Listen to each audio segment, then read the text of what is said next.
Doctor ML. Tyler homeopathy ডাক picture বইয়ে স্ট্র্যাপিসেক্রিয়াতে কিছু অদ্ভুত কথা উল্লেখ করেছেন। সেখানে তিনি বলছেন যে সে যখন দ্রুত হাঁটে তখন মনে হয় যেন পিছন থেকে কেউ তার অনুসরণ করছে, তাকে পর্যবেক্ষণ করছে, এবং তার সেখানে একটা ভয় এবং উদ্বেগ কাজ করে।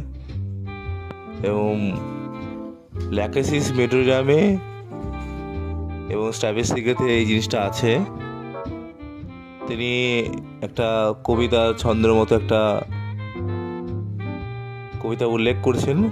সেখানে বলছেন যে প্রাচীন যুগে নাবিকের এই অনুভূতিটা হতো যখন সে ফাঁকা রাস্তাতে হাঁটতো, তখন সে এদিক ওদিক তাকাতো এবং হাঁটার সময় সে মাথাও ঘোরাতো না।